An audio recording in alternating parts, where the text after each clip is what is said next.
Why was everyone ignoring her at the briefing table? The question lingered in the heat-hazed air of forward operating base Kestrel.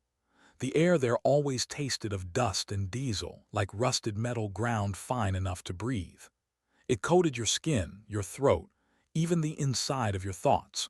But for Sergeant Anna Sharma, it was just another condition to calculate, like wind or distance or the slow, punishing rhythm of waiting. She stood at the firing line beneath a white sun that felt like judgment.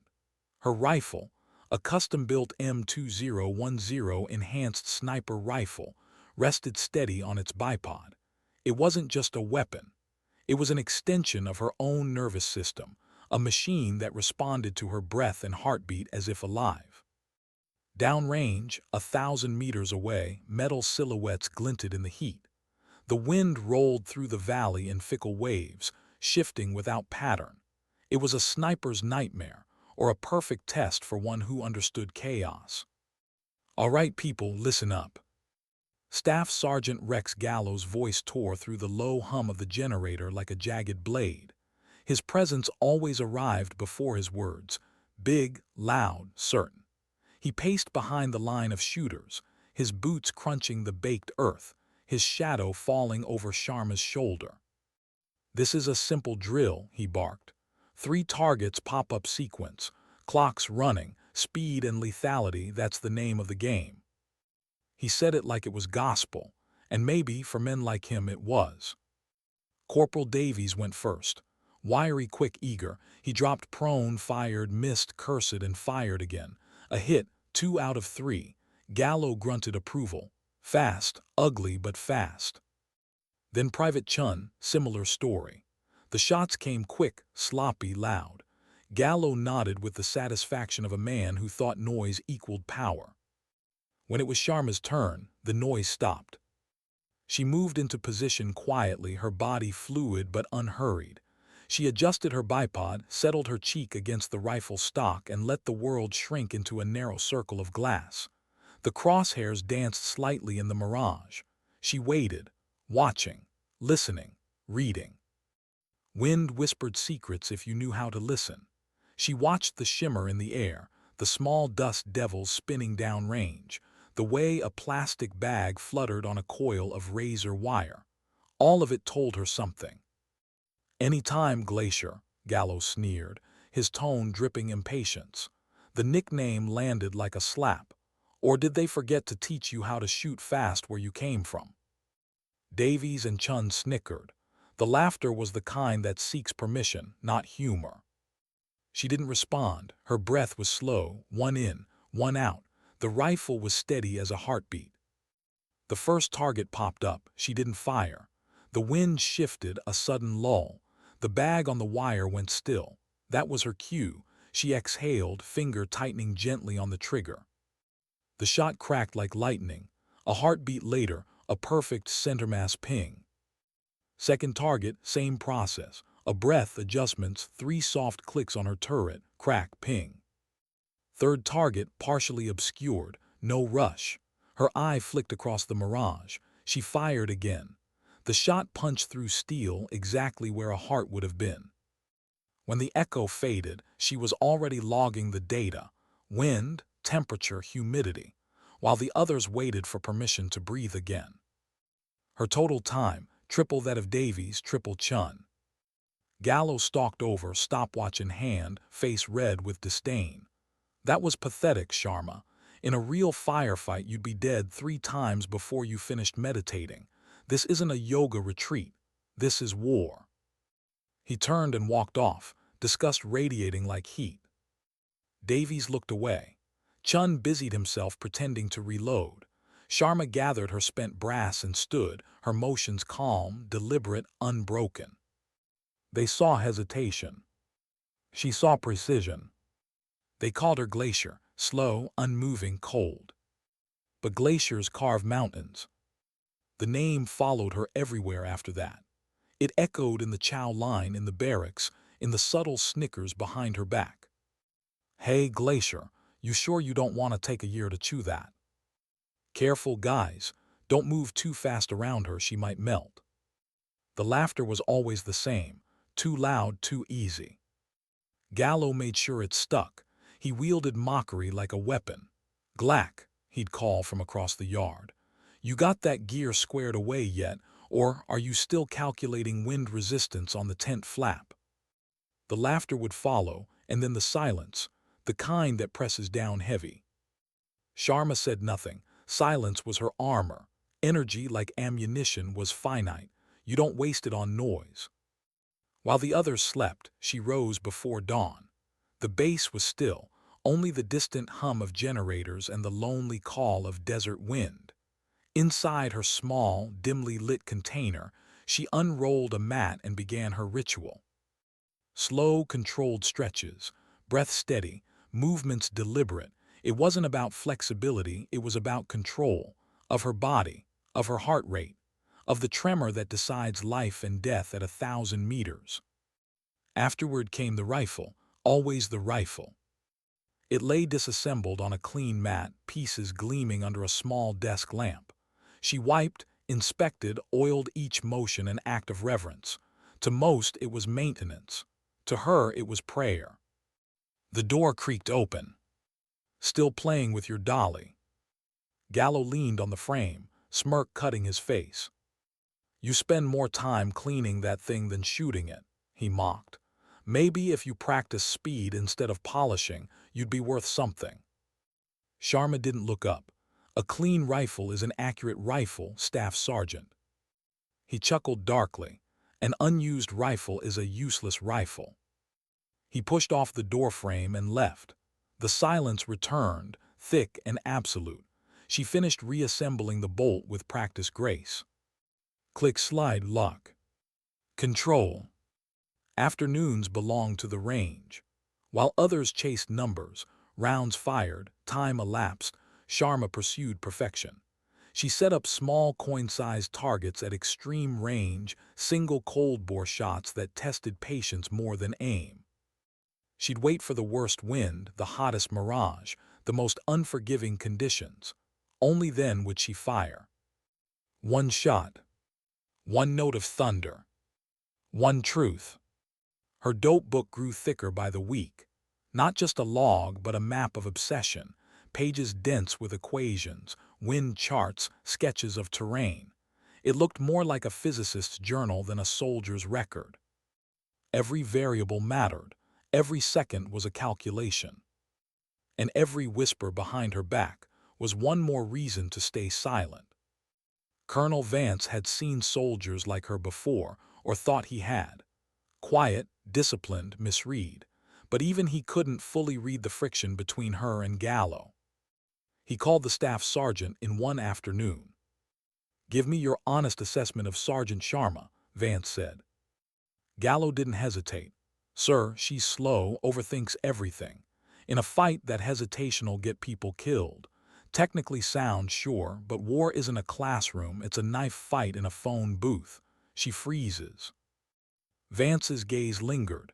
He'd seen her file, the redacted sections, the commendations that didn't fit Gallo's words. "Her record suggests otherwise," he said mildly. "Records are paper, sir," Gallo snapped. "I'm telling you what I see on the ground." Vance folded his hands. He'd learned not to argue with conviction. "All right, keep her on the roster, but test her. Hard. I need to know if she bends or breaks." Gallo's grin was grim. "Understood." That week the drills changed.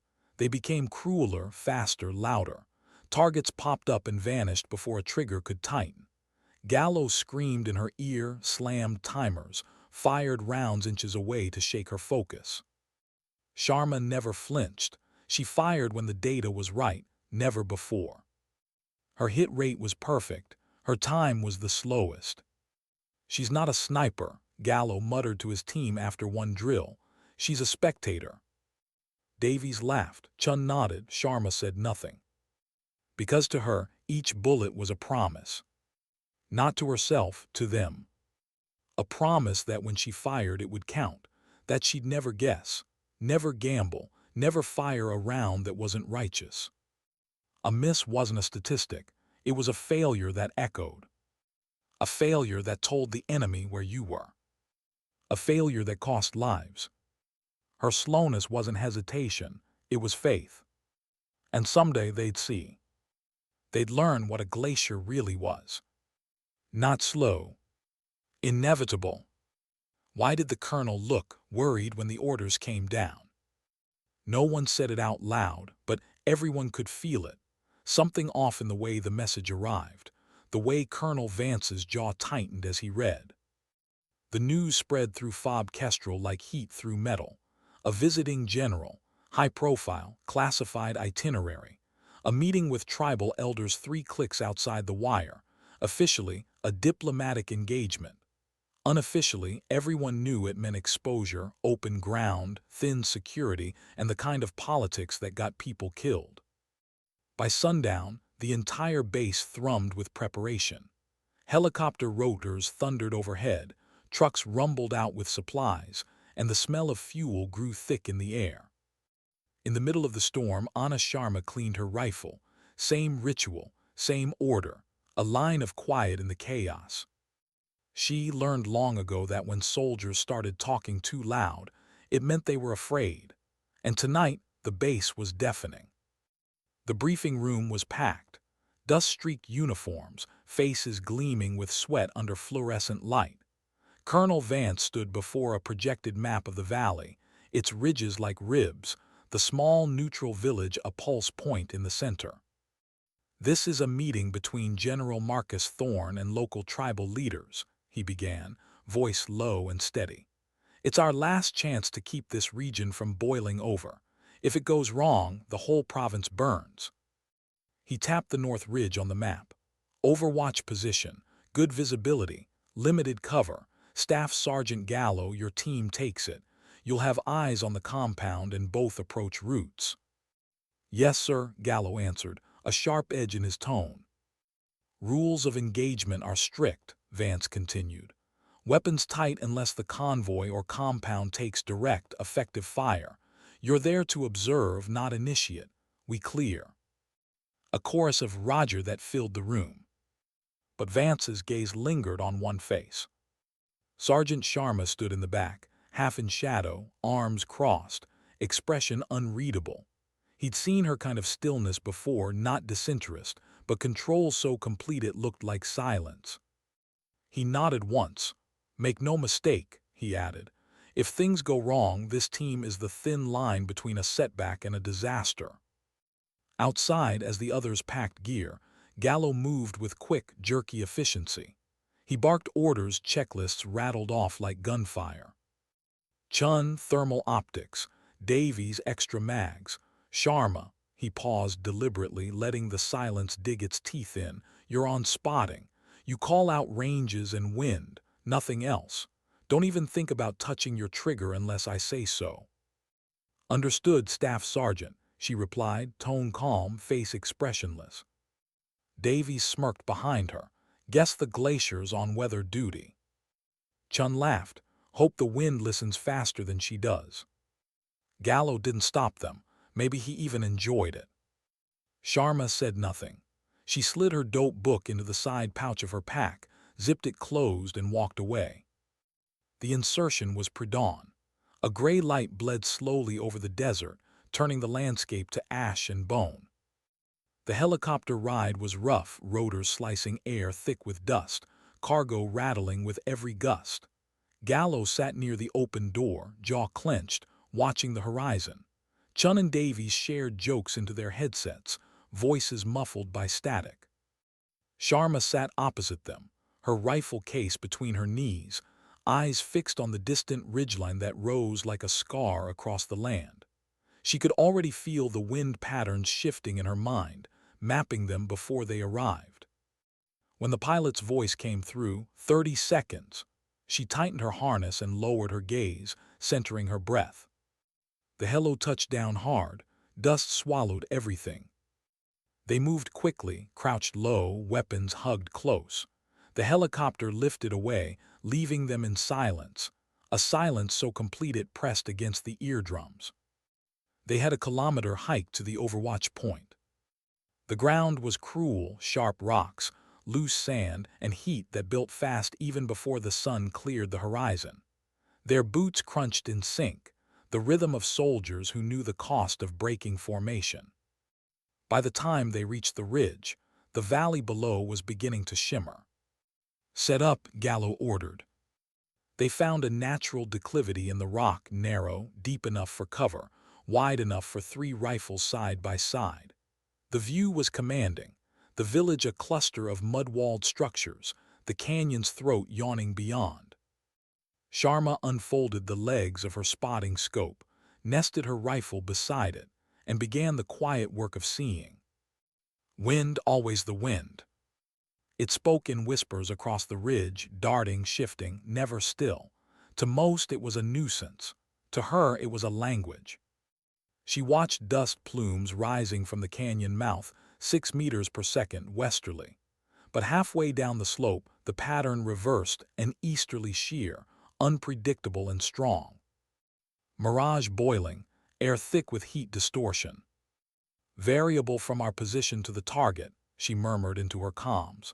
"Winds west at 6, east shear at canyon midpoint." "Just call numbers, Sharma," Gallo snapped. "Not poetry." She didn't answer.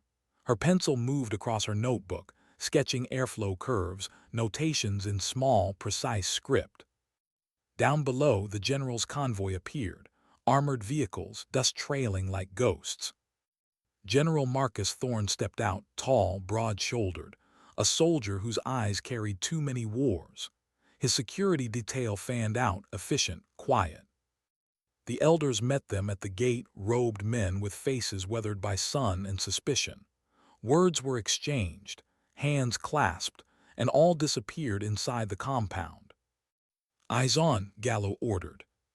The minutes crawled, heat built. Mirage shimmered until the village looked like a reflection on water. Chun muttered, "Feels too quiet." Davies nodded. "If this is peace, I'll take noise."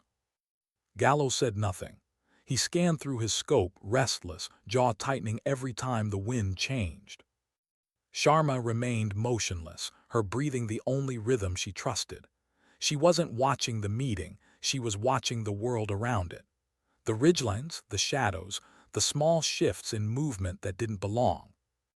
A flicker far ridge opposite side. She zoomed in. A shepherd boy, maybe 12, tending goats. His movements were fluid, natural. She tracked him for 10 minutes. No threat. Still, something in the air felt wrong.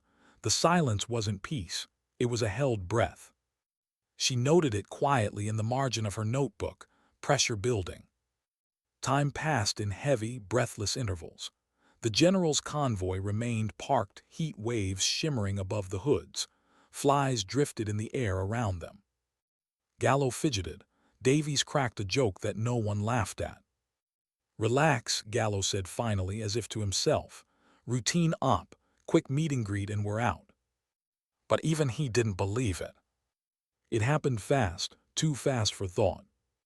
A flash at the compound gate. Then thunder. The first explosion lifted a truck into the air, metal folding like paper.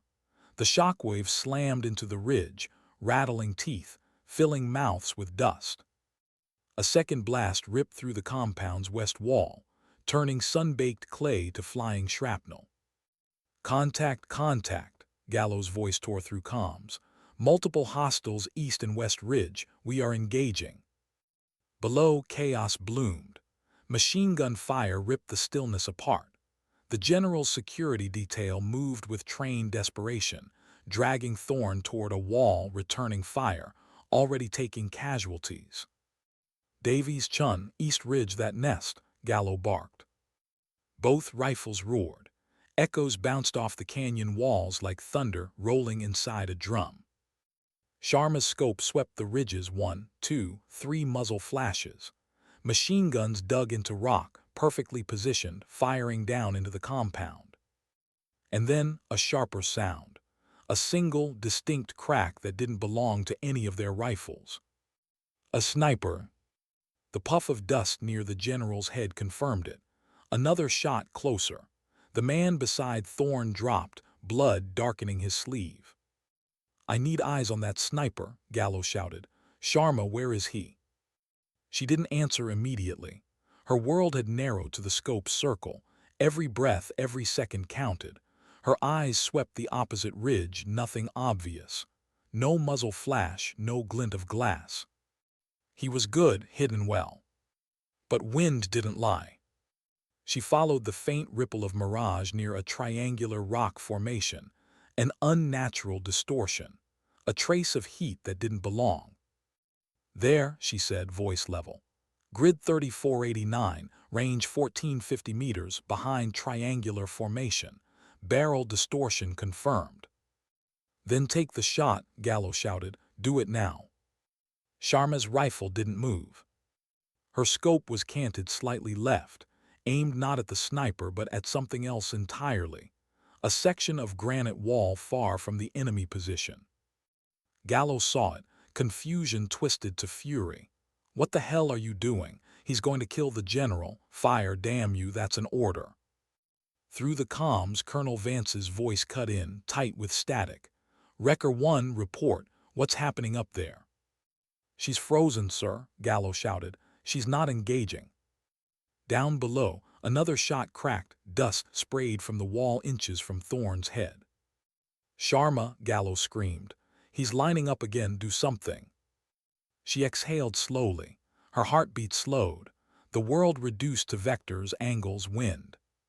She wasn't looking for the sniper anymore. She was looking for the man commanding him, a faint glimpse of movement behind cover, a hand signaling positions. The brain of the ambush. Completely shielded by rock. No line of sight, no clean shot. Except one impossible. Her mind ran the math. Angle, distance, wind speed, bullet velocity after deflection, friction coefficient of lead on granite. The numbers aligned for a single breath. She pulled the trigger. The shot cracked like thunder made of glass. For a heartbeat, nothing. Then the insurgent commander, hidden behind his granite fortress, jerked violently. A small dark hole bloomed in his temple. He dropped where he stood. Silence. The radio exploded with disbelief. Spectre 1-1 on station, holy hell, a voice said, crackling through the channel. We've got thermal confirmation. That was a ricochet kill off the canyon wall. Repeat, confirmed ricochet kill on primary HVT. Distance 1450. Jesus Christ. On the ridge, no one moved. Gallo stared through his scope, his mind refusing to process what his eyes saw. What was that? He whispered. Sharma didn't answer. Her rifle smoked softly in the sun. Down below, the enemy broke. Machine gun fire faltered, replaced by panicked bursts. The coordination dissolved. Their commander was gone, their will shattered. The Spectre gunship's engines growled overhead, a predator circling. Its cannon spoke once, twice. The valley answered with silence. General Thorne's team regrouped, dragging their wounded into cover, eyes scanning the ridge where the miracle had come from. And somewhere in the fatting echo of gunfire, Anna Sharma closed her dope book. The wind shifted again, softer now. Maybe it was done. Maybe not. But one truth settled into her chest like the weight of her rifle. Sometimes you freeze because you're afraid. And sometimes you freeze because you're calculating the exact shape of destiny. How long does silence last after chaos? No one knew. No one dared to speak.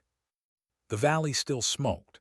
Echoes of gunfire clung to the rocks like ghosts that refused to leave.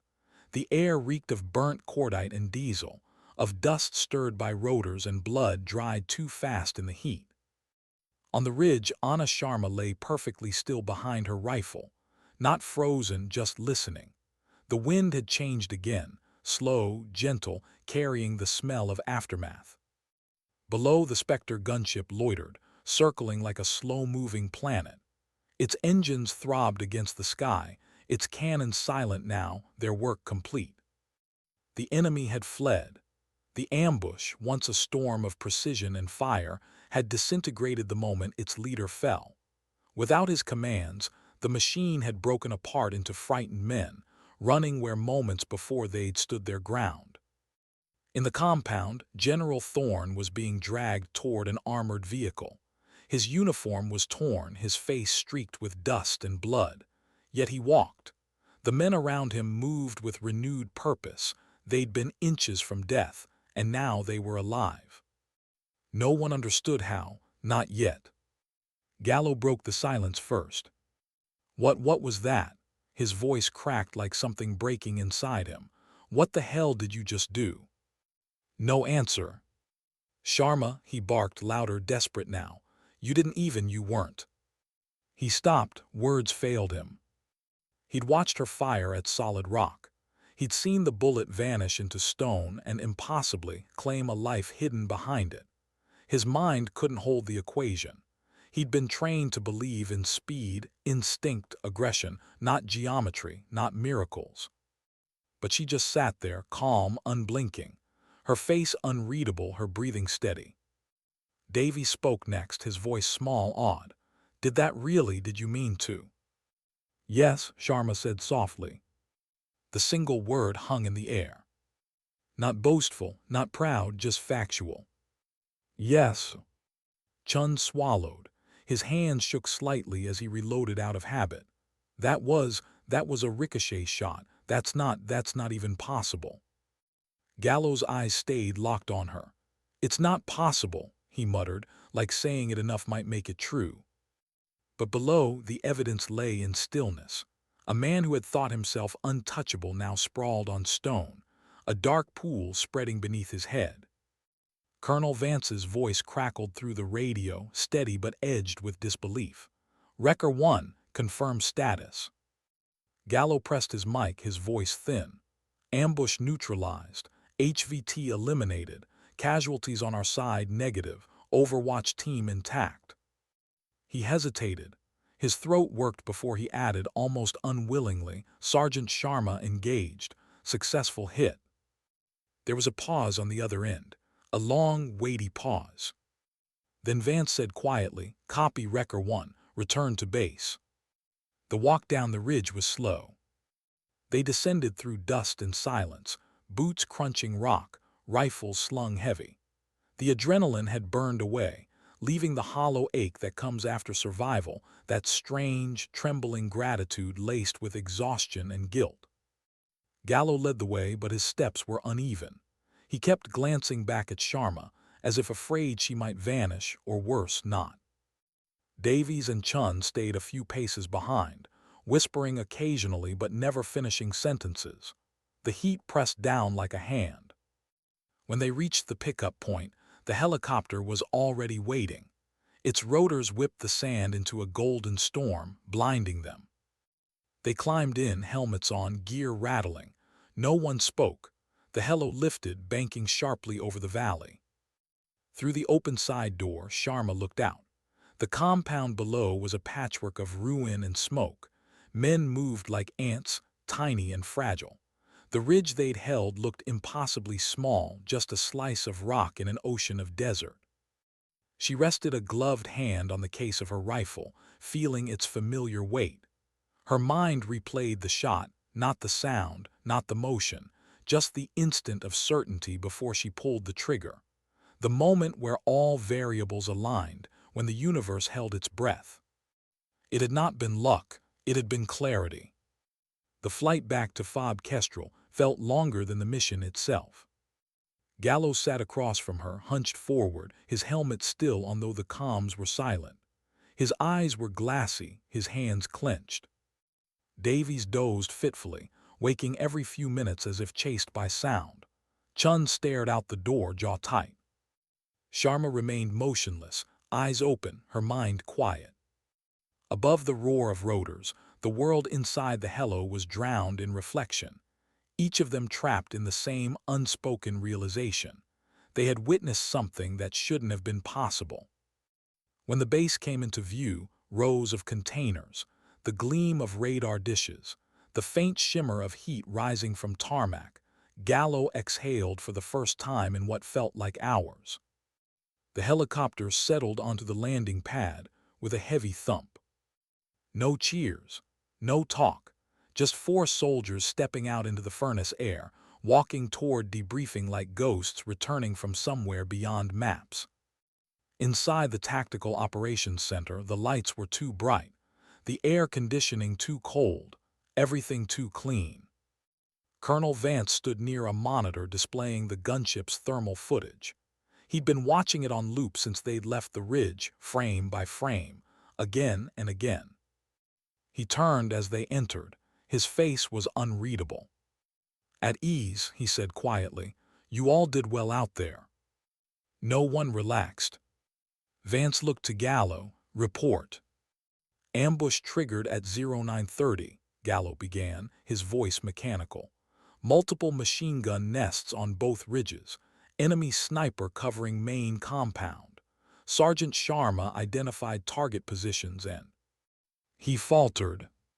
"And," Vance prompted gently. "And neutralized the high-value target," Gallo finished, his tone dry, brittle. Vance studied him for a moment, then turned to Sharma. "Is that correct, Sergeant?"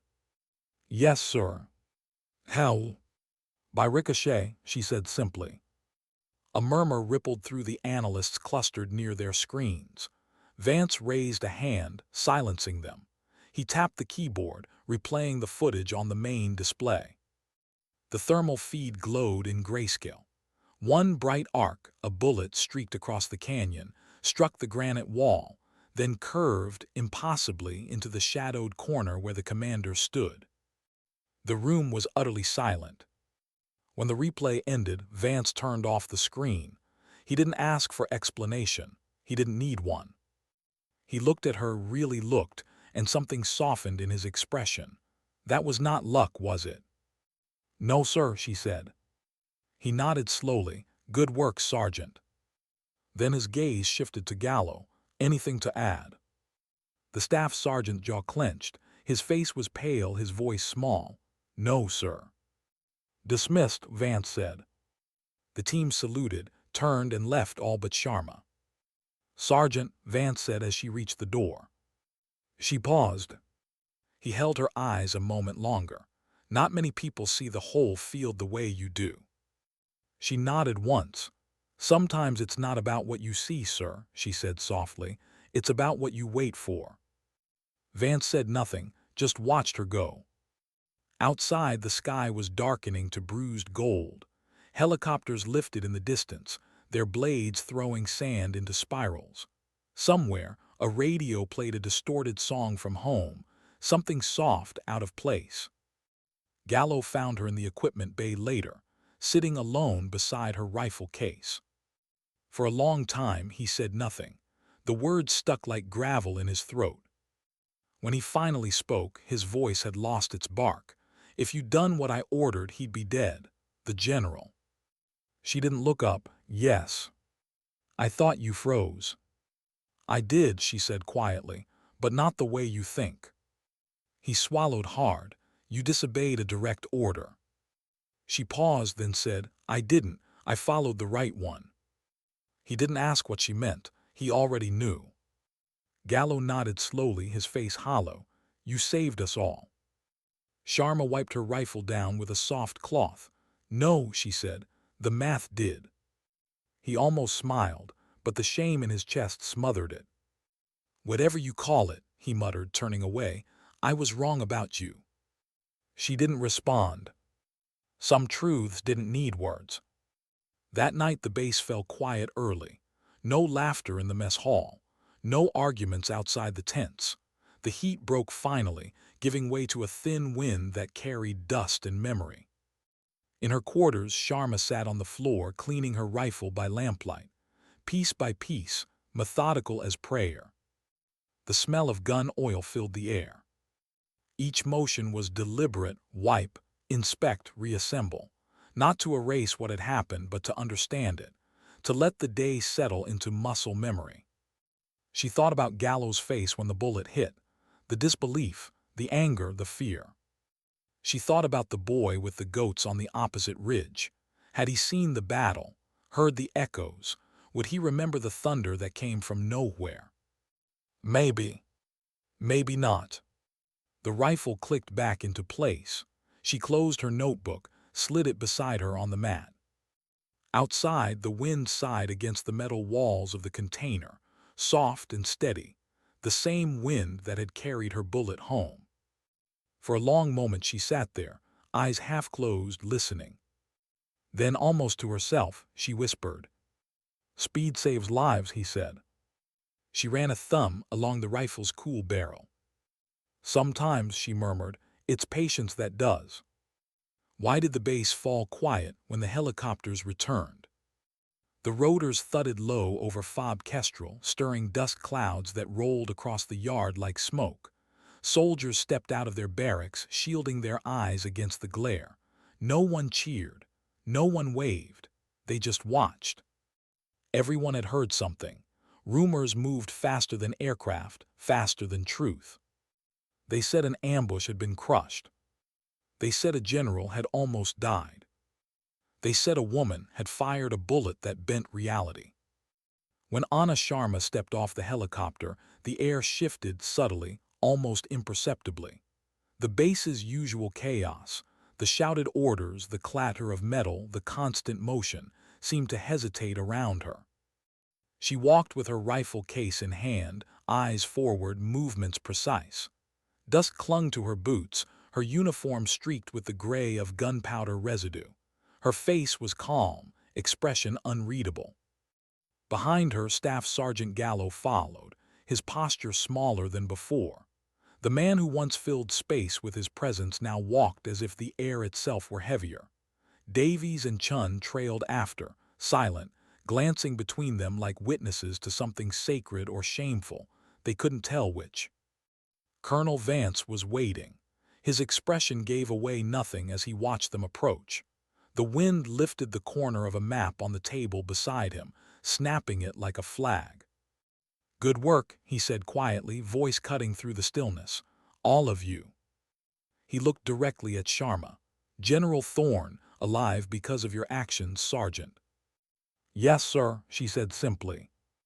Gallo opened his mouth as if to add something, an explanation, maybe even an apology, but no words came. Vance noticed and spared him. "Get some rest, Staff Sergeant. Debrief at 1900. "Yes, sir." They saluted and dispersed, but as Sharma turned to leave, Vance's voice stopped her. "Sergeant," he said softly, "stay a moment." She turned back, standing at ease, her rifle case still in her grip. Vance studied her face for a long moment before speaking. "I watched the footage." "Yes, sir." "That wasn't luck." "No, sir." He nodded slowly. "There's something I want you to understand. Men like Gallo, they're built for noise, for impact, not precision. They think war is about volume." He paused, searching her expression. "But people like you remind us it's also about silence, the kind that changes everything." Her eyes flicked up for the briefest moment, a silent acknowledgement. "Permission to be dismissed, sir." Vance's mouth curved faintly. "Granted." As she walked away, he called after her, voice low but clear. "Sometimes patience wins the war before the first bullet's fired." That evening, the sun melted into the horizon, staining the desert crimson. The air cooled, the sky deepened, and the sounds of the base softened into the background hum of generators and distant laughter. In the mess hall, soldiers gathered for dinner, routine returning like a nervous heartbeat. But when Sharma entered, conversation faltered.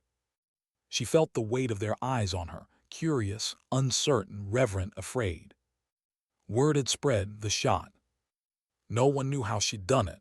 They only knew she had. Davies and Chun sat at the far end of the room, trays untouched. When she passed their table, they straightened instinctively. Davies managed a nod, half salute, half apology. Chun looked away, ashamed of laughter that felt like years ago. She gave neither judgment nor forgiveness, only a small nod in return. It was enough. Later, under the floodlights near the motor pool, Gallo stood alone. He'd been there for hours, helmet off, hands buried in his pockets, eyes fixed on nothing.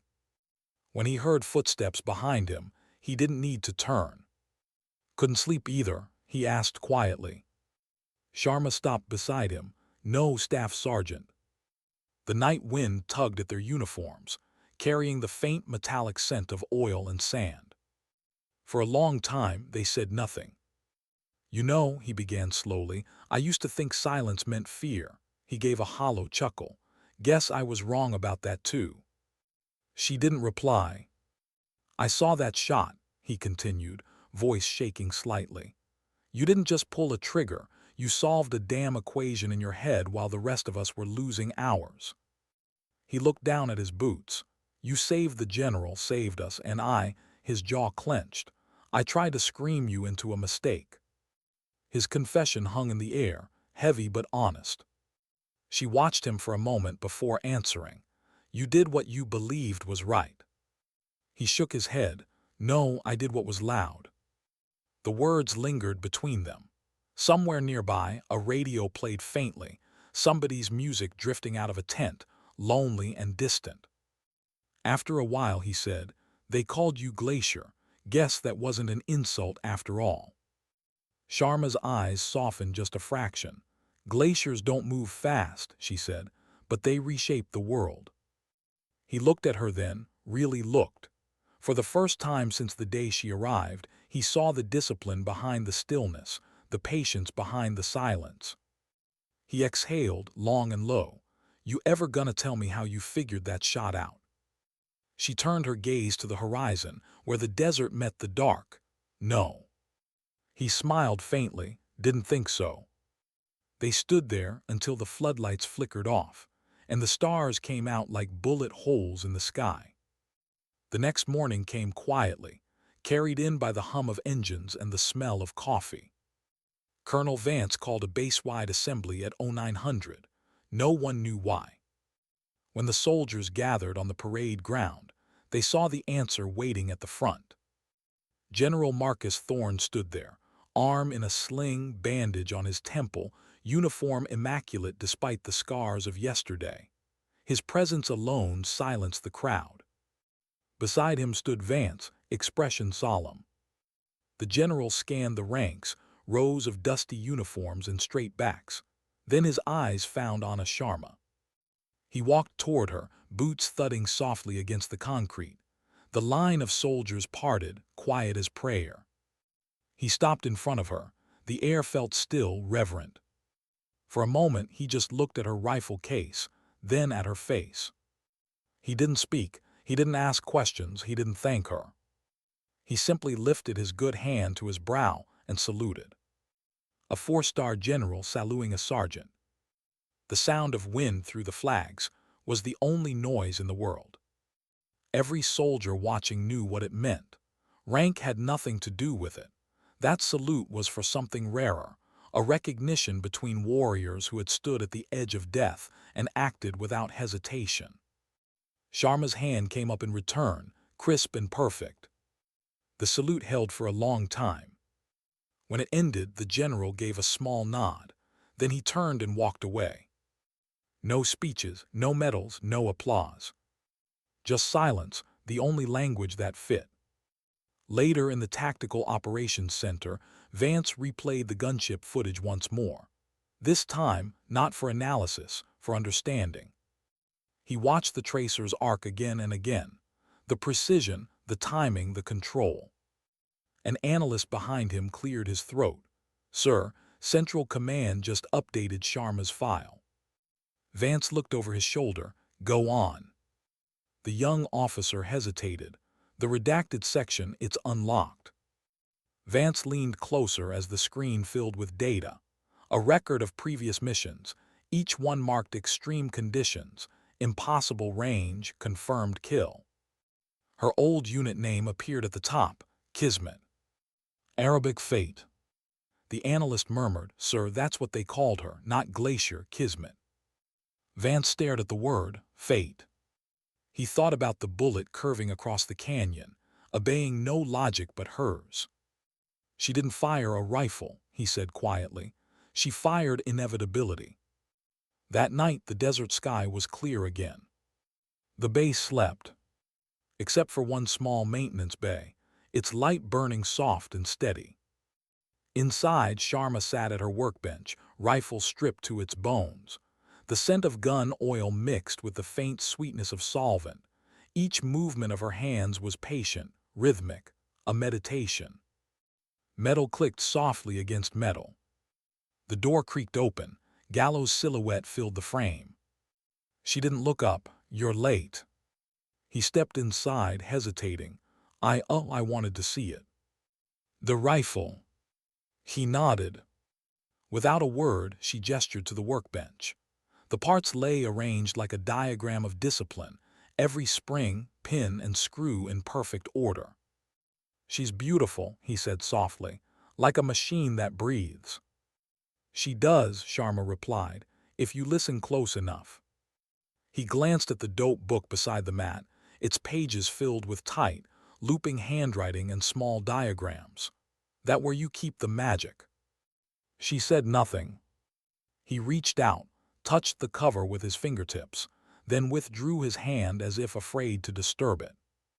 "I won't ask again," he said finally, "but thank you for ignoring me." She looked up at him then. "You weren't wrong, Staff Sergeant," she said gently. "You just saw a different battlefield." He frowned. "What do you mean?" "Some of us fight the enemy," she said. "Some of us fight the conditions. Some of us fight time itself." He nodded slowly, letting the words sink in. "And you?" Her eyes flicked back to the rifle. "I fight noise." He exhaled a shaky breath. "And you win." She smiled faintly. "Sometimes." The silence that followed wasn't heavy this time. It was calm, settled. When he left, she picked up the bolt assembly, slid it into place, and locked it home with a soft click. The weapon was whole again, so in a quiet way was she. Outside, the first hint of dawn touched the horizon, gray giving way to pale gold. Anna Sharma looked toward it, her reflection faint in the rifle's steel. She whispered to the empty room, "Sometimes dignity doesn't speak, it simply acts." And somewhere far off, the wind carried the words away. Across sand, across silence. To the ridge where it had all begun. Why couldn't she sleep anymore, now that the war was quiet? It had been 10 days since the shot that saved a general and silenced a valley. 10 days since the sound that still echoed somewhere deep inside her skull. A single crack of certainty that had rewritten everything around her. Outside, the desert burned through another endless day. Inside her container, it was dim and cold, the air thick with the scent of gun, oil, and dust. Anna Sharma sat on her cot, boots still on, her rifle case open beside her. The weapon gleamed softly in the half-light, perfectly cleaned, perfectly still. The base had moved on, at least, it pretended to. There were new patrols, new missions, new rotations. But beneath the routine, something had shifted. People stepped aside for her now. They stopped whispering when she passed. And when they said glacier, it wasn't mockery anymore. It was something closer to reverence or fear. Sharma didn't want either. She wanted sleep.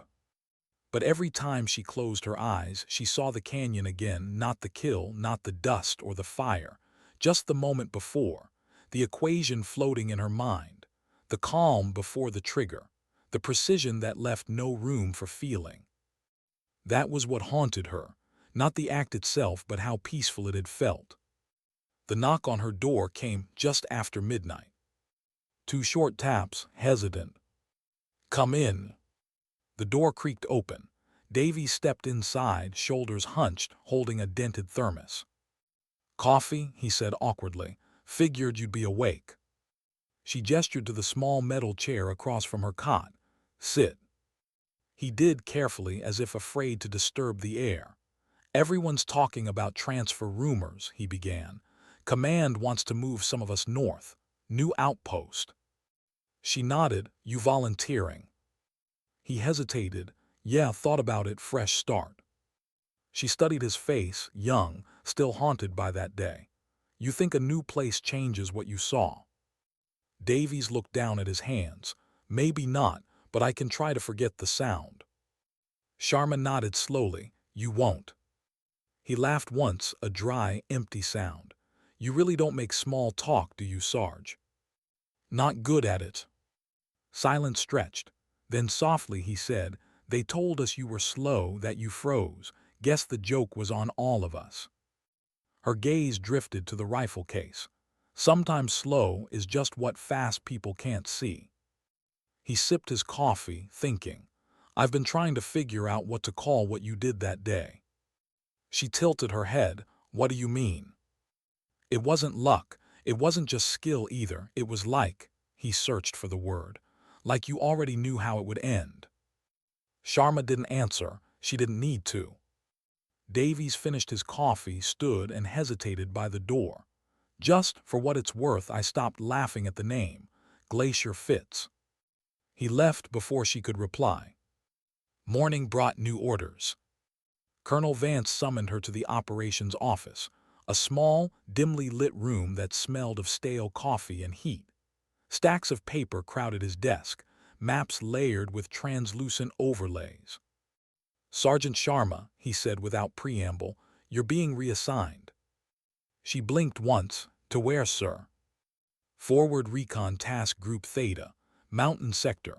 You'll attach as Overwatch and Tactical Analysis Support. She didn't react, didn't move. Vance leaned back, steepling his fingers. They want you. Words gotten out, Sharma. Command thinks you're some kind of legend. I'm not, she said flatly. He gave a faint smile. Doesn't matter what you think. Stories move faster than facts. A long silence followed. Then he said quietly, you're not being punished. You're being trusted. They need someone who does miss. Her jaw tightened. Everyone misses, sir. Vance's eyes softened. Maybe, but not when it matters. He slid an envelope across the desk, orders sealed in red tape. Transport leaves at 2200. Rest up. She saluted. Yes, sir. As she turned to leave, his voice stopped her. Anna. It was the first time he'd ever used her first name. She turned. He studied her face carefully. You can't let one moment define everything that comes after it. You hear me? Her eyes flickered. I hear you, sir. But as she walked out into the sunlight, she wasn't sure she believed it. That evening the sky turned gold, then blood red. The desert always bled before it slept. At the far end of the base, near the maintenance sheds, Gallo stood beside a Humvee, clipboard in hand. He was back to barking orders, back to being loud, but something in his voice had changed. There was restraint now, a weight behind each word. He saw her approaching and called out, Heard you're moving out. She nodded, Tonight. He exhaled, Figures. She waited silent. I read that notebook, he said quietly. She frowned. You weren't supposed to. Yeah, he admitted, but I did, couldn't help it. You know what I realized? What? That you weren't just calculating wind and distance. You were listening to it, like it was alive. Her expression softened slightly. It is alive, Staff Sergeant, everything is. He smiled faintly. You make it sound like philosophy. It's just math, she said. No, he said, it's something else. For a long moment, the two soldiers stood in the fading light, the air between them heavy with things they'd never say. Finally, Gallo spoke again, voice lower. You ever think maybe we don't deserve people like you in this war? She shook her head. We're all here because we deserve it. He gave a dry laugh, still cryptic as ever. I'm not trying to be, she said quietly. I just think sometimes fate picks its instruments. We don't get to choose if we're the hammer or the wind. Gallo looked at her with a strange mix of respect and sadness. And you, he asked, which one are you? Sharma shouldered her rifle case. I'm the pause between them. Night came fast. Her gear was packed, her rifle secured. The hum of generators filled the base with a low, constant heartbeat. When she walked toward the transport pad, soldiers stepped aside. Not in ceremony, in quiet acknowledgement. The kind given not to heroes but to ghosts who walked among the living. At the gate, Gallo waited. He didn't say goodbye, just handed her something small, a new patch, freshly stitched. a glacier cut in half by a line of light. "No one'll call you slow again," he said softly. She looked at it, then at him. "You kept it quiet." He shrugged. "Didn't need to. The wind already told the story." The helicopter engines roared to life, rotors chopping through the dark. She climbed aboard, sat near the open door. As the bird lifted off, she watched the base shrink, the rows of barracks, the floodlights, the figures below turning into dots. For a brief moment, she thought about the first time she'd arrived here, the heat, the laughter, the condescension. How small the world had felt then. Now it was smaller still. The desert stretched endless beneath her, the same color as the bullet she'd fired, cold and perfect and infinite. At 10,000 feet, she opened her dope book. The pages fluttered in the draft, covered in ink, formulas, and sketches. In the corner of the newest page, she had written a single line. "You don't need to shout to change the world." She stared at it for a long time, then closed the book.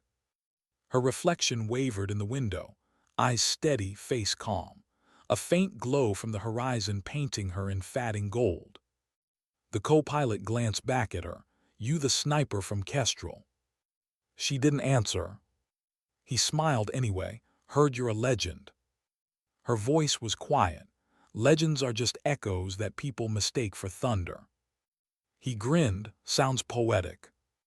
She looked out the window again at the sleeping desert below. "It's not poetry," she murmured. "It's recoil." The co-pilot didn't ask what she meant. The helicopter flew on, slicing through darkness toward new coordinates, new terrain, new storms waiting somewhere beyond the horizon. Anna Sharma sat in silence, the hum of the engine steady in her chest, her hands resting lightly on the rifle case between her knees. And for the first time in a long time, she felt something close to peace. Not because the war was over, but because she had finally understood her place in it. Some soldiers shouted their courage. Others screamed their anger. She would never need to. Because when the moment came, when everything balanced on one breath and one heartbeat, she would do what she had always done. Wait. Listen. Act. And in that silence between motion and stillness, between fear and fate, the world would change again. Why did the mountains feel heavier than the desert? The transport helicopter cut through the thin air, blades chopping clouds into ribbons. Below, a jagged ocean of stone stretched to the horizon, peaks and ridges, pale and sharp as knives. The snow wasn't white here. It was gray, scarred by wind and ash. Anna Sharma watched it all from her seat by the open door, the cold biting through her gloves. Her breath fogged faintly inside her helmet. The mountain air was thinner than she remembered, and each inhale felt like permission, not instinct. They were headed for Outpost Theta, a forward recon station perched like a scar on the spine of the world. The pilot had called it the loneliest 100 meters of concrete on Earth. He hadn't been exaggerating. As the helicopter banked, the outpost came into view, a cluster of prefabricated buildings pressed against a cliffside, snow piled against walls like siege lines. Smoke rose from a single metal chimney. No roads, no nearby towns, just wind, rock, and distance. The pilot's voice crackled through her headset. "Welcome to nowhere, Sergeant." She gave no reply. When the helicopter touched down, she stepped out into a blast of freezing air that cut straight through her uniform. Her boots sank an inch into snow-packed gravel. A man waited by the landing pad, parka zipped to the throat, beard iced with frost. His stance was solid, the posture of someone who'd spent too long in cold places. "Sergeant Sharma," he called over the wind. "Yes, sir." "Captain Elias Ward, I run this rock." They shook hands, the gesture brief, functional. His grip was strong, his eyes sharp. "Command told me you're a shooter," he said. "Long range." "I observe, sir," she corrected softly. He smirked. "That what they call it now." No judgment in his tone, just curiosity. He motioned toward the narrow path leading to the compound. Come on, we'll get you squared away. Inside, the warmth was almost suffocating. The air smelled of oil heaters and wet canvas. The outpost was small, a command room, barracks for 20, a comms bay, and a crude shooting range carved into the mountain's edge. Ward led her through a maze of narrow corridors. You'll bunk in Section C, equipment bay's yours after 0800. Don't expect a lot of company. Most folks keep to themselves up here. Yes, sir. He glanced at her sideways. You're quiet. Only when I have something to say. Ward smiled faintly. You'll fit right in. They stopped at a heavy steel door marked Observation Deck. He pushed it open. Beyond it stretched the valley, vast, endless, painted in shades of blue and silver. The wind screamed across the ridge, snatching the breath right from her chest. Ward leaned on the railing, pointing down. You see that black streak running along the far slope? That's the main supply trail. We monitor it day and night. Insurgent smuggling routes cross through there. Our job, to see without being seen. She nodded, already measuring distances with her eyes. Your reputation got here before you did, Ward said, still watching the valley. Rumors travel faster than wind. Yeah, but wind doesn't kill from a mile out. She didn't respond. Ward turned toward her, face thoughtful. I don't care what you did in the desert. Up here, everything moves different. Wind shifts vertical. Temperature drops can twist your zero. You make one mistake, it's not just you that dies, it's the whole line. Understand? Yes, sir. Good. He studied her for a moment longer. You'll get your chance to prove you belong. Everyone does. I'm not here to prove anything, she said quietly. He gave a small, knowing nod. You'll fit right in, he repeated. Her quarters were barely the size of a supply closet. A metal cot, a small desk, and one narrow slit of a window that looked out over the frozen valley. The cold seeped through the walls like breath. She unpacked her gear in silence, the ritual steady and familiar. Rifle case, cleaning kit, dope book, notebook.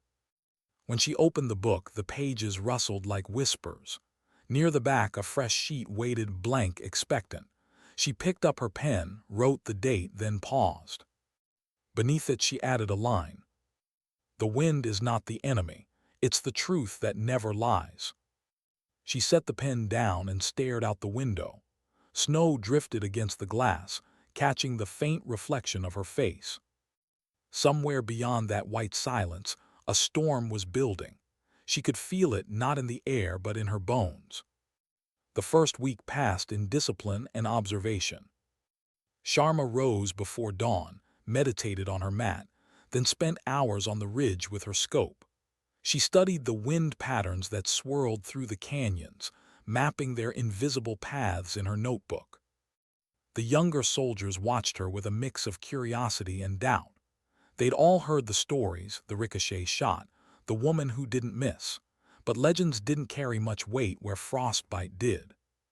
One afternoon, as she lay prone at the range, Private Keenan, tall, raw-boned, barely 20, settled beside her with a suppressed chuckle. They say you bent a bullet in the desert, he said, adjusting his scope. She didn't look up. Who? Everybody. Command comms, the cooks, even the damn satellite guys, said you bounced around off a wall and killed a warlord. Stories grow in the telling. So you did, he pressed. She chambered around, checked wind flags, and spoke softly. Tell me, Private, does it matter if I did? He blinked. Guess not. Then stop asking questions that make the trigger cold. He flushed, embarrassed. Yes, ma'am. She took her shot, a crisp crack that rolled down the valley, echoing off distant cliffs. The target plate rang seconds later, dead center. Keenan stared. How do you? Wind doesn't lie, she said. By the end of the month, no one doubted her anymore. She could read the mountain like a map, predict avalanches by the echo of a distant crack, sense shifts in pressure before the weather station did. Yet the more she understood the terrain, the more she felt something shifting inside herself, a hollowness creeping in where purpose had once lived. The desert had been cruel but alive. The mountains were worse. They didn't hate. They didn't love. They just existed, ancient, unmoved, indifferent to precision or miracles. Sometimes, when she looked through her scope, she saw nothing but snow, white on white, a perfect blank. And in those moments, she wondered if that was what she had become too, a silhouette fading into the background, remembered only by a single impossible echo. Captain Ward noticed. He found her one evening in the equipment bay, sitting cross-legged on the floor, rifle parts spread out around her like pieces of a puzzle. "You ever stop cleaning that thing?" he asked gently. "It's not cleaning," she said. "It's listening." He smiled faintly. "To what?" "The noise between moments." He crouched beside her. "You ever think maybe you're allowed to stop?"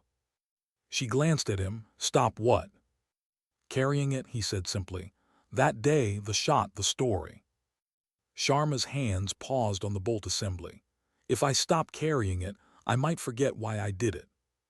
Maybe forgetting, the only way to move on. She shook her head. Moving on isn't the same as moving forward. Ward exhaled through his nose, thoughtful. "You ever wonder why you?" "Every day." "What answer do you get?" "The same one," she said quietly. "None." He stood slowly. "Well, for what it's worth, we're better off having you here, even if the wind keeps all your secrets." When he left, she sat alone for a long time, the rifle in her lap, the mountains outside whispering against the walls. That night the temperature dropped below -20. The heaters groaned, pipes froze. The sky above the outpost was a sheet of black glass scattered with stars. Sharma sat by her window, her breath fogging the glass. Somewhere far below, a flare bloomed red, brief, then gone. Patrol signal, lost or in trouble. The radio crackled in the hall. "Outpost Theta, this is Bravo 2. Request immediate overwatch, possible contact South Ridge." Sharma was already moving before the rest of the outpost scrambled. She grabbed her rifle, threw on her cold weather jacket, and ran for the deck. The wind hit her like a hammer when she emerged, but she dropped prone, scope up, scanning. Nothing, just snow. "Talk to me, Bravo 2. Ward's voice came over comms. Static, then a faint broken transmission. Movement, shadows, north slope. Then silence. The world around her narrowed to breath and heartbeat. Through the scope, she caught faint heat signatures moving against the cliff. Not human, too deliberate, too coordinated. "Ambush." "Eyes on targets," she reported calmly. "Multiple hostiles approaching Bravo 2's position. Range 950. Ward's voice, "Engage at will." She exhaled. Wind 5 knots left to right, elevation -4. One shot, then another. Each round snapped through the frozen air like a heartbeat. The mountain answered with silence. Through her scope, she saw the shapes collapse into the snow, motionless. "Bravo 2, she whispered into her mic. "You're clear." Static, then faintly. "Copy Glacier, we owe you." She froze at the call sign. It had followed her here, across deserts and oceans, into the cold heart of nowhere. For a moment she almost smiled. Then she closed her scope, eyes lifting to the stars. They looked close enough to touch, but she knew better. Even light takes time to arrive. When she returned to her quarters, the heater hummed softly, the window fogged from the warmth of her breath. She opened her notebook again and wrote. "Some echoes reach across worlds. Some just remind us we're still here." She closed it gently, laid it beside her rifle, and sat back on the cot. The mountain outside howled its endless wind, but inside, for the first time in months, she felt something shift. Not the cold, not the silence, but the faint pulse of purpose returning. And in that rhythm, she found something that felt almost human. Why did it always start with silence? Even before the alarms, before the shouting and static, There was that stillness, sharp, electric, waiting to break. Sharma could feel it in her chest before anyone else heard it. The mountains were too quiet that morning. No wind, no shifting snow. The world was holding its breath. She sat at her observation post, coffee cooling beside her, scope trained on the gray horizon. Captain Ward's voice murmured through the comms, low and steady. Recon drone shows heat traces East Ridge. Movement near old mining tunnels. How many? She asked. Hard to tell, could be nothing, could be a buildup. Sharma adjusted her focus. Through the haze of early light she saw faint movement, too smooth for wildlife, too distant for patrols. Not ours, she said softly. Ward sighed. Yeah, that's what I was afraid of. He paused, then added, Command says reinforcements are 30 hours out. Until then, Theta holds its ground. Understood. 30 hours. In these mountains, that was a lifetime or a death sentence. By noon, the outpost was locked down. Sentries doubled. Drones on constant rotation. The men and women of Theta moved like clockwork, nerves taut under the weight of waiting. But waiting was what Anna did best. She lay prone at the ridge overwatch. The world threw her scope a series of moving equations. Every gust, every glint of light, every shifting shadow, all translated into data, into rhythm, into pattern.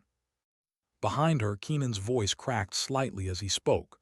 You think they'll hit us today? Probably. How can you be so calm? Because panic doesn't move the wind. He fell silent, eyes darting across the snow. Hours passed, nothing moved. The sky dimmed to pewter. The valley below turned to a silver wound. Then faintly motion, a glimmer in the distance just at the tree line. Contact, she murmured. Range 1,000, 3 figures, maybe more behind cover. Ward's voice came through, clipped. Confirmed. Hold fire till we know what we're looking at. The figures advanced slowly, deliberately. Not patrol, not scouts. Their movements were too precise, their formation too wide. Sharma tracked them, pulse steady. Then she saw it. One of them carried a shoulder pack with an antenna protruding. Signal relay, she whispered. They're mapping us. Take the shot, Ward ordered. Her finger rested on the trigger. Then something caught her eye. Behind the signal carrier, smaller forms emerged, 3, maybe 4. Movement awkward, stumbling. She refocused her scope. Children. No, not soldiers, locals, civilians. They were being used as cover. She froze. Sergeant, what are you waiting for? Ward barked. Civilians in the field, she said quickly. They're mixing with non-combatants. Ward's voice hardened. Our position's compromised. You fire now or they mark our coordinates and we're done. Her heartbeat thudded against the stock of her rifle. Confirm engagement, she said quietly. Confirmed, execute. Her hand trembled, not from fear, but from the fracture between instinct and morality. The numbers lined up perfectly. Distance, elevation, windage, all ideal. And yet, through her scope, she watched the smallest of the civilians, a girl, maybe 10, dragging a half-broken sled behind her. Her scarf whipped in the wind, bright red against the snow. Sharma exhaled slowly. She had seen that red before, not in fabric but in memory. The desert, the dust, the blood. Her vision blurred for half a second, and the line between past and present shattered. Sergeant, Ward's voice snapped through her headset. That's an order. I know, sir, she whispered. But the breath that left her chest was not steady this time. It was human. Seconds passed. Then the antenna glinted again, a signal pulse lighting up her screen. The enemy operator was kneeling behind the civilians, shielded by their bodies. No shot could take him clean without risk. Unless... She rolled her scope 3 degrees to the right, adjusted for angle, found a patch of rock just beyond the line of snow. The ricochet would be insane, even for her. Wind 3 knots, cross drift 2, she murmured. She exhaled. The trigger broke like glass. The shot cracked across the mountain. For a second, nothing. Then the operator dropped, antenna shattering beside him. The civilians scattered unharmed. Keenan's gasp came through comms. "Holy, you hit him." She didn't answer, just chambered another round. Ward's voice came, quieter now. "Good work, Glacier, clean shot." But it wasn't clean. She could still see the child's scarf whipping in the wind, her face frozen in fear. And for the first time in years, Anna Sharma lowered her rifle, not because the mission was done, but because she couldn't bear the weight of seeing through the scope anymore. Night fell fast. The temperature dropped below zero. The snow reflected the pale light of flares like dying stars. The attack never came. The enemy, realizing their position was blown, withdrew into the canyons. Theta survived. But victory felt hollow. In the debrief room, the soldiers spoke in low tones, their relief mixed with awe. The shot had already become a story. Again. Keenan was the first to approach her. "You saved them, Sergeant. The civilians, the base, all of us." She didn't look up from her gear. It wasn't supposed to be a story.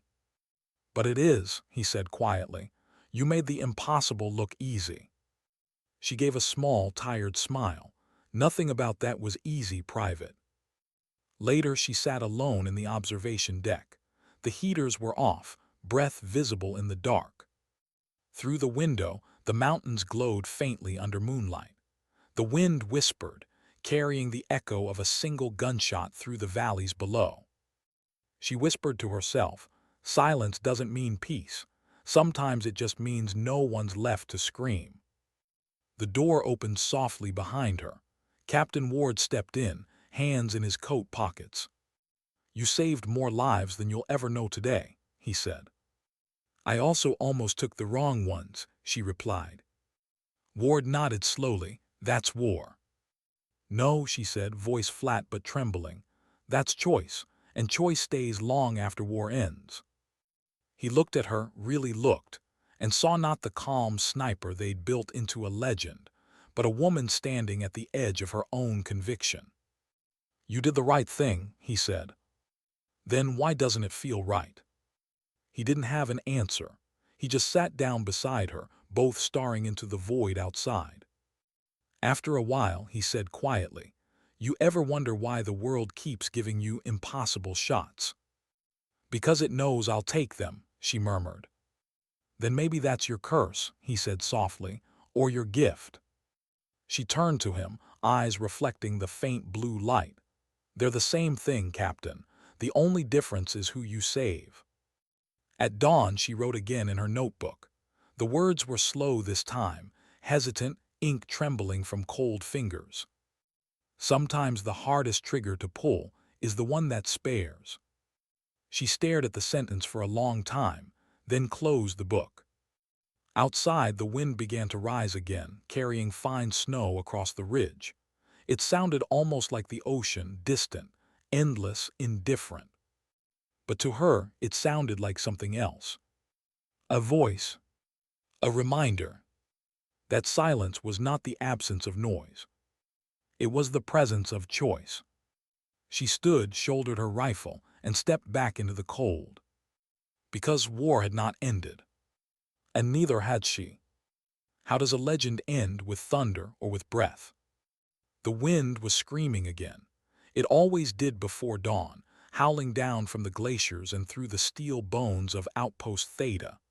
It rattled the antenna, hissed under the doorframes, and made the whole mountain sound alive.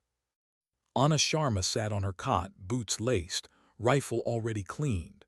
The heater had long died out. Frost had crawled across the inside of the window, sketching veins of ice like shattered glass. Sleep hadn't come again. It never really did. On the desk lay her notebook, pages filled, one after another with equations and fragments of thoughts, coordinates that led nowhere. In the margin of one page, half hidden under her hand, were 5 words written days ago. "Maybe the wind remembers mercy." She wasn't sure why she'd written it. The call came at 400. Contact Sector 12, 1 hour down. She was moving before the words finished echoing.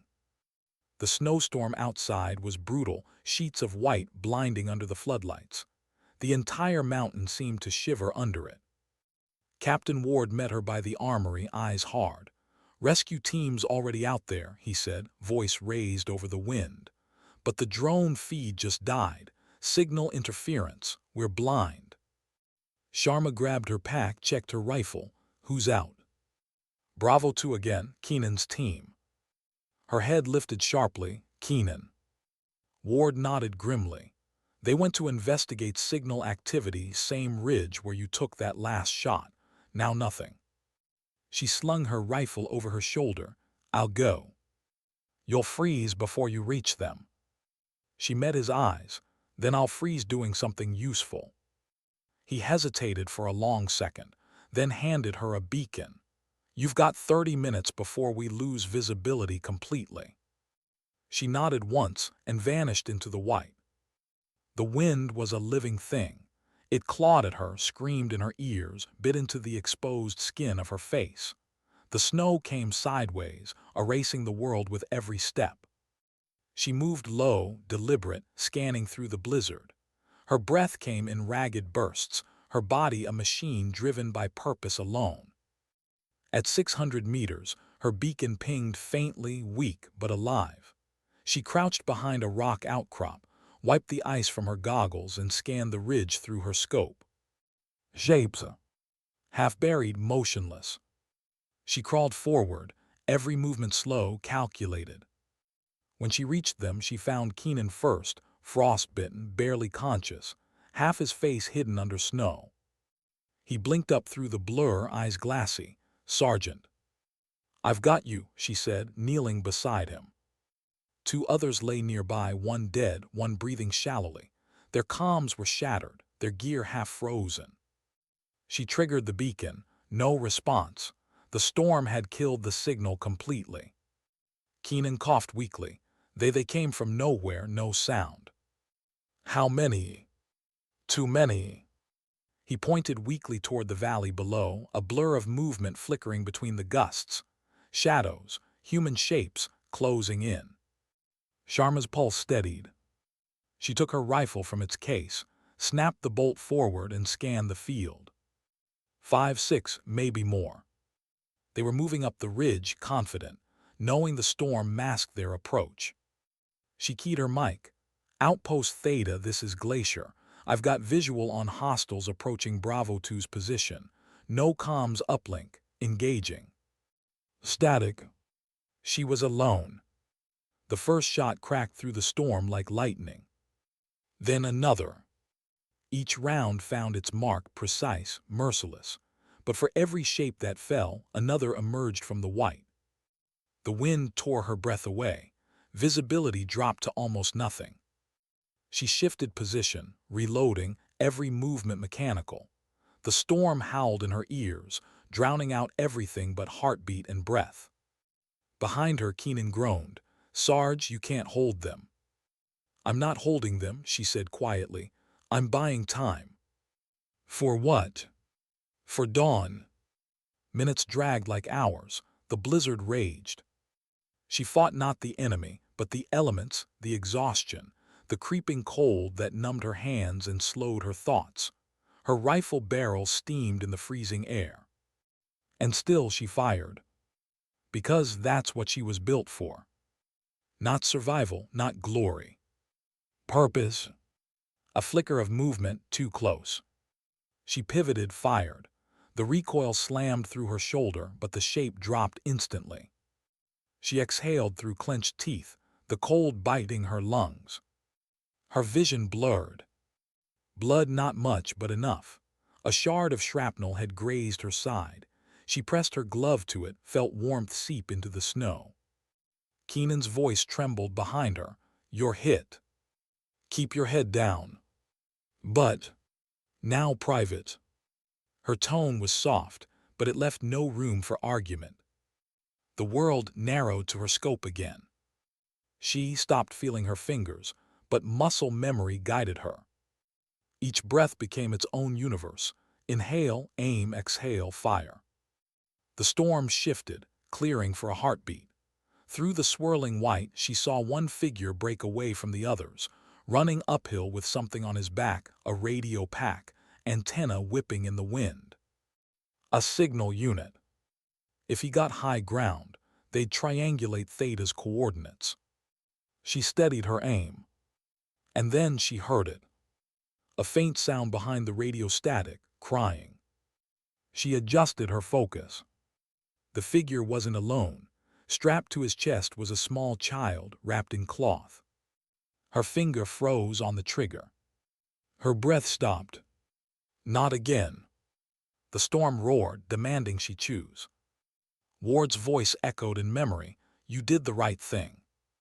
And her own, hollow and tired, "Then why doesn't it feel right?" The crosshairs wavered. She closed her eyes for half a second, hearing the world slow around her. Then she whispered, "Wind, guide me." She shifted aim 3 degrees left, a ricochet off the ice wall behind him, a near impossibility. But she'd done the impossible before. She pulled the trigger. The round vanished into the white. A second later, the antenna exploded in a shower of sparks. The man dropped, rolling downhill, the child tumbling free, alive, screaming, small against the endless snow. Her breath caught, relief, pain, everything all at once. Keenan was crying now, she could hear it even through the wind. You saved them again." She didn't answer. Her vision was darkening at the edges. By the time the storm began to break, her ammo was gone. The hostiles had withdrawn, leaving bodies and silence behind. Sharma leaned against the rock, her rifle across her lap. The bleeding had slowed, but the cold was stealing her faster than the wound. She looked up. The clouds were breaking apart, revealing streaks of gold. "Dawn." She smiled faintly. "Told you," she murmured to the wind. "Just had to wait for dawn." Her eyes drifted closed. The wind softened. The world quieted. Hours later, a rescue team reached the ridge. They found Keenan alive, frostbitten but breathing, curled beside the 2 rescued civilians. And a few feet away, half buried in the snow, they found her sitting upright, rifle still in her hands, eyes closed as if resting. The notebook was clutched in her pocket. On the last page, written in uneven ink, "The world doesn't need more noise. It needs someone who listens.